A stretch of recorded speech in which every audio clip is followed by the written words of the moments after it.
Par ta sagesse, Seigneur, les portes du ciel s'ouvrent. Merveilleusement, tu changes les saisons. Tu crées jour et nuit. Est-ce que je peux parler un peu de la poutre qui est rentrée dans l'œil du système évangélique aussi? Le fait de croire que des objets qui viennent d'Israël, le fait de croire que le fait de prier avec des objets qui viennent d'Israël augmente l'onction. Sable d'Israël, l'eau du Jourdain, chauffard, cône, kippa, Talmud. Mes frères et sœurs, ce sont des bêtises et des séductions. Lisons les Écritures, regardons quelque chose. Le fait de croire que le fait de prier avec des objets qui viennent d'Israël augmente la puissance. Lisons Matthieu 8, verset 16.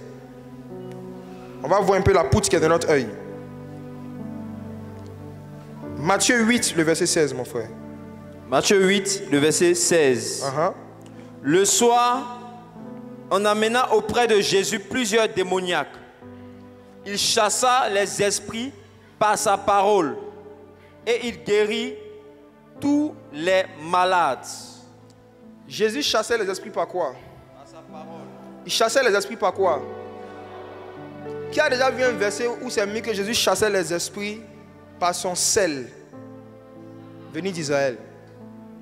Qui a vu un verset où c'est mis que Jésus chassait les esprits par sa corne, par son chauffard qui soufflait, ça chassait les esprits? Jésus a opéré tous les miracles qu'il a opérés juste en parlant, sans objet. Alléluia. Il a opéré les miracles seulement par sa parole. Si quelqu'un n'a pas grandi dans la puissance en utilisant la parole de Jésus, il va sûrement perdre la puissance en utilisant un objet venu d'Israël. Si la parole de Dieu n'est pas assez puissante pour chasser les démons et guérir les malades, c'est qu'il n'y a aucun objet sur la terre qui peut le faire. Jésus chassait les démons par sa parole. Et voici des gens qui se disent être serviteurs de Jésus, mais qui ressemblent plus à des Libanais vendeurs, mais d'objets chrétiens. Ils vendent toutes sortes d'objets et ils séduisent beaucoup de jeunes qui disent qu'ils aspirent au prophétique. J'arrive là-bas tout à l'heure. Mais pour le moment, j'aimerais vous dire, mes frères et sœurs, que le Jésus qui est dans la Bible, le Jésus que nous servons, n'a jamais recommandé ni dicté à ses disciples d'utiliser un objet quelconque pour prier le Créateur. Voici comment Dieu veut qu'on le prie. Jean 4, 24. Allons-y.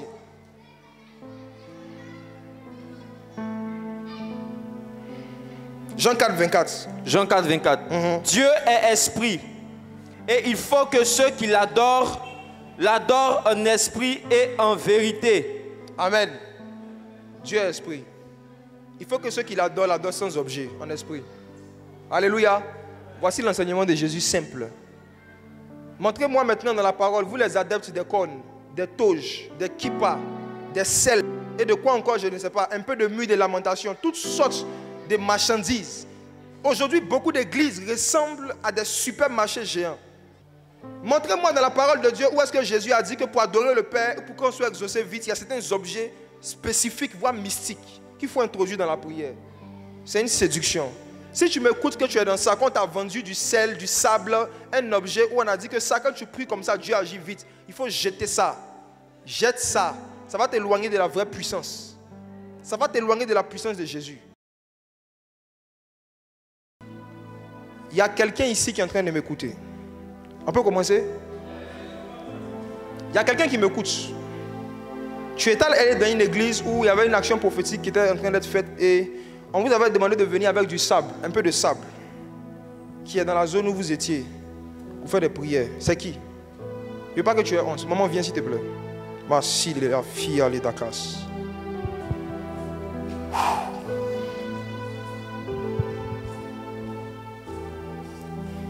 Ce que tu as fait là, ou du moins ce qu'on t'a fait faire, c'est ça qui est à la base de certains problèmes que tu as eus.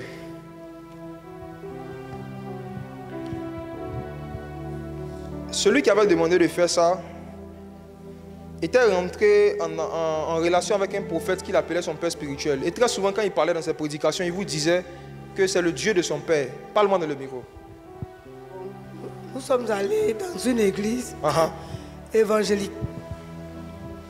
Il vous avait dit qu'il avait rencontré son père spirituel. Justement, qui était même venu. Voilà. De Et que le père spirituel en question lui a donné une nouvelle onction. Voilà. Et qu'il voulait vous faire bénéficier de ça. C'est ça. Voilà. Maintenant, il vous disait aussi... Je peux aller, hein? Je peux parler, les frères? Je suis en train de montrer un peu à ceux qui nous regardent et qui nous écoutent que voici ce que Dieu peut faire. On peut avoir accès à l'onction prophétique. Je n'ai pas de sel sur moi. Il n'y a pas de collier, il n'y a pas de bague rouge. Il n'y a pas de chaîne. Ce n'est pas chapelet. C'est la parole de Jésus. La parole de Jésus et le sang de Jésus sont suffisants pour nous faire nager dans l'onction prophétique. On n'a pas besoin d'autre chose. Donc voici, je vais dans les détails. Donc il a dit qu'il y a son père spirituel qu'il a rencontré, un père spirituel qui lui a donné une grâce et vous faire bénéficier de cela. Donc il y a des actions prophétiques que vous devez faire. Il y en avait plusieurs. Avec le sable, c'était seulement un aspect. Il y a un autre jour où il vous a demandé de venir et qu'il y avait une couleur dans laquelle, une couleur d'habit que vous devez porter. Attends. C'est vrai. Il vous avait demandé de porter du blanc. C'est vrai. Parle-moi dans le micro. C'est vrai, c'est vrai. Ok. Il vous avait demandé de vous habiller d'une certaine manière et de venir avec certains objets. Vous allez prier. Il y avait du sable une fois, une autre fois c'était de l'huile. L'huile. Ok.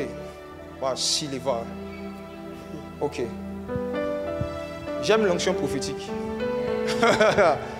J'aime le Saint-Esprit. En fait, voici ce qu'il a fait avec. Ils ont fait des prières pour que les membres de l'église en question ne quittent pas. Le but, en fait, c'était de pouvoir mettre un esprit sur les gens pour qu'ils puissent remplir l'église. C'était ça le but qui était caché derrière.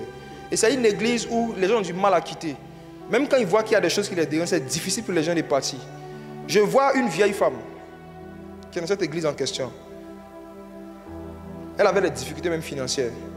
Elle s'asseyait toujours en général. C'est-à-dire que si je te mets au courant de la salle, elle s'asseyait toujours un peu comme ça. Un peu à l'écart. Et quand elle s'asseyait, elle aimait sa main comme ça. La femme en question. Je n'ai pas remarqué ça. Tu n'as pas remarqué. Mais un jour, tu as causé avec elle. J'arrive. Jésus. Je vais te rappeler une conversation que vous avez eue. My God. On n'a pas besoin de sel. On n'a pas besoin de chapelet. On a besoin que Jésus soit présent, c'est tout. C'est la présence de Jésus. Un jour, à la fin d'un culte, on a dit que chacun salue quelqu'un, chacun salue. Et tu es allé vers elle, tu l'as saluée. Et puis elle t'a dit bonjour ma fille. Elle t'a appelé ma fille. Oui. Hein? Oui. Oh. Donc tu vois maintenant qui c'est pas besoin d'aller dans les détails. Il faut qu'on gagne du temps. Elle t'a dit bonjour ma fille. Elle avait porté une forme de foulard comme ça. Foulard. Oui. Le foulard en question, voici, je décris les couleurs. Il y avait quelque chose qui ressemble à du jaune or dedans. Un peu couleur comme ton... C'est les foulards. Non, attends. Généralement. Non, on veut aider des incrédules. Je ne veux pas que tu parles. Laisse-moi parler, s'il te plaît. Il y a des foulards que les femmes portent qui sont un peu comme de la soie. Ce n'est pas du tissu, hein. C'est un peu comme de la soie. Vous voyez de quoi je parle là? C'est comme de la soie. Et puis, il y a des motifs dessus. Maintenant, dans les motifs en question, là, il y a une couleur dessus, un peu comme jaune or. Dessus, il y a un peu de bleu, un peu de... Il y avait beaucoup de petites couleurs mélangées, bigarrées. Et puis, elle n'avait pas bien attaché son foulard. On voyait ses cheveux d'une partie. Tu te rappelles de ça, maman? Oui. Hein? Pardon, parle-moi bien. Oui. On peut glorifier Jésus.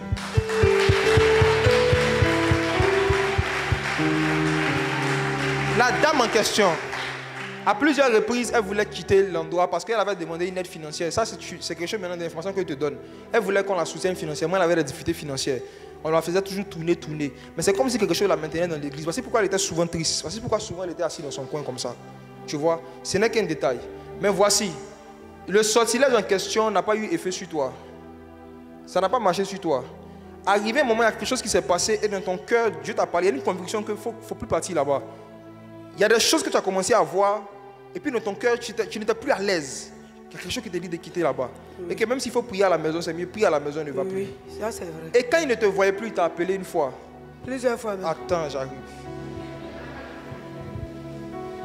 Maman, il faut t'asseoir. C'est bon. Je veux terminer la prédication. Je viens tout à l'heure. On peut acclamer Jésus pour sa vie. Assieds-toi, j'arrive. Ça c'est le doigt de Dieu. Ça c'est le doigt de Dieu. Ça c'est le doigt de Dieu.